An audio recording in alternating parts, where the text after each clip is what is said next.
Let's talk about In Your House Ground Zero. September 7th, 1997. We're in Louisville, Kentucky. 82 grand at the gate, almost 5,000 fans there. We're calling it an indecent proposal match, and Brian Pillman wins. And they actually make mention in the buildup for this of the previous relationship. And Pillman says, I dumped her, and then she went to Dustin on the rebound. I could see how Dustin didn't like all this. Marlena's going to hit Pillman with the purse, and that has a brick in it. Pillman gets the purse from her, hits Goldust with it instead, and scores the pin. And now Pillman drags Marlena off with him, throws her into his car, and drives off. Goldust is giving chase. The next night, we're doing Raw in Cincinnati, and Dude Love is supposed to wrestle Brian Pillman for the Intercontinental Tournament. But Pillman's not there, and instead sends in a video for Goldust to watch, acting as if he spent the night in Marlena in a motel. This is the Pillman Triple X Files. Of course, X Files was a big show about aliens and bullshit like that on Fox at the time. So we leaned into that with the name Pillman Triple X Files. Later in the show, Goldust would wrestle Owen in the tournament, but Goldust is DQ'd after about 2 minutes, hitting some low blows. And after the match, we see another Triple X Files video. And Meltzer would wrote, expect the Pillman Marlena angle to go similar to the Dusty Rhodes baby doll deal. Marlena will act as if she hates it, but after the 30 days, his plan she'll turn on Goldust again, and it'll come out the acceptance of the challenge and brick in the purse was all part of her plan. Mark Mero has been talked with, and it's been teased on TV to do a split with he and Sable, but I think that one should be cooled down because it would be too similar, and also because Mero seems to legitimately have more of a problem doing the split with his wife on television than the Runnels family do, since Dustin grew up around the wrestling industry. Was that the original plan? We know we're not going to get a payoff, and we're going to talk about why, but do you think Marlena was ultimately going to side with Brian Pillman in the end and turn on Goldust? I think so. I think so. Yeah, it seemed like that was logical at that point in time. Yes. So, yeah, I think so, Connie. On the September 22nd episode of Raw from Madison Square Garden, that's the show where famously we would see Austin give the stunner to Vince McMahon, Cactus Jack make his WWF debut, and before the show, Vince tell Brett, I can't afford your contract. See if you can get that WCW offer. Busy day at the office, huh? What a loaded show. On that same show, they announced that Goldust and Marlena are going to renew their wedding vows on Raw come October 6th. Now, that wound up being the day after Brian Pillman died, so it never actually happened. But on October 4th in St. Paul, Goldust is going to wrestle Brian Pillman at a house show. And that winds up being Brian Pillman's very last match. He would pass away later that night or early the following morning. And Dustin would say the night before the payoff, we had a live event in Bloomington. We had a pretty good angle going, but Brian was just too messed up to work.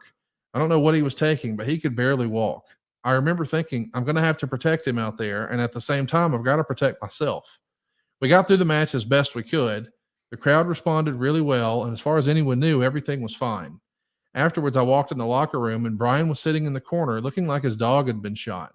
I kept asking if he was okay. And finally he said, I don't know, man. I'm just really depressed. The next morning we flew to St. Louis for the pay-per-view, and the routine is pretty straightforward. We land, we get something to eat, and we head to the arena. It was an early call because of the pay-per-view, so we probably were scheduled to be at the arena at least 5 hours before the match. As the day went on, I realized Brian wasn't at the arena. Finally, I told somebody to call the hotel and check on him. He had looked really bad the night before, and I didn't have a good feeling when he wasn't where he was supposed to be, especially for such a big match. Ultimately, they found Brian dead in his hotel room. Golly, this is one of the more tragic things that happened on your watch in WWE, is it not? Yeah. Oh, hell yeah. Of course. I was close to Brian. I signed Brian. I've been an ally of Brian's since the early days of Flying Brian, the high flyer in WCW. So yeah, it was heartbreaking. It's heartbreaking. I love Brian. I think about Brian almost every day. Man, it's just hard. It's a lot to throw on your shoulders because you got, not only do you have that issue, but that issue spawns other issues. Talent asking questions. What really happened, JR? Come on, you can tell me, that type thing. And just couldn't get away from that stuff. Just couldn't get away from it. They do a Monday Night Raw on October 27th. It was actually taped on the 21st, and they announced that the following week, on November 3rd, Marlena's going to do a live interview to talk about her 30 days with Brian Pillman. This is after he's passed away for real. That's in poor taste, comes off exploitative. And Dustin said, Terry and I did an infamous interview with Jim Ross at the corporate headquarters in Stanford. I was really nervous about the interview. My addiction was making me paranoid. I was drinking more and things at home were deteriorating quickly. I was never physically violent, but I'd become an angry person and verbally abusive to Terry. I thought my anger was justified, but of course it wasn't. None of it was. The drugs and alcohol triggered every one of my insecurities and magnified every slight, whether real or imagined.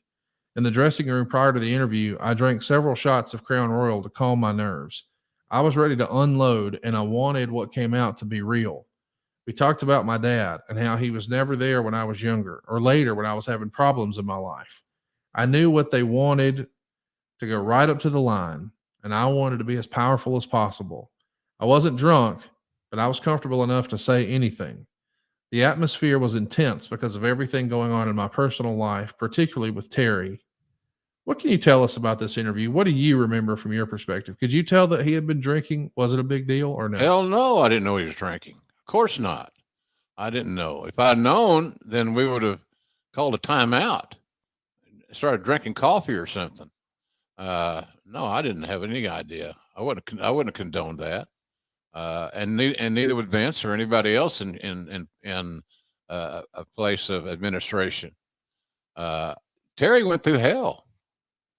Terry really went through hell, and she was again an old school person, so she was getting a break, and she was making more money than she was accustomed to making because she was figured into a major storyline, and so she just, but she went through hell, man.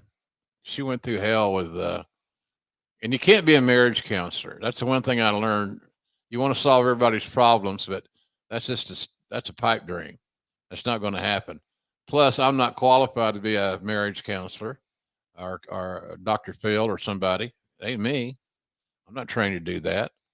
And but I felt bad for her. You know, I'd known her since she was Alexandria York of the York Foundation. So I felt bad for her. Those drugs and alcohol changed the guy's personality. If you saw Dustin today in AEW, which he's a valuable asset, you wouldn't even believe that how he used to be, because he's come such a long way that it's very admirable. It shows you that if you really want to get straight and get clean and live a better life, if you want to badly enough, you can. And Dustin has made that decision and is living a healthy lifestyle.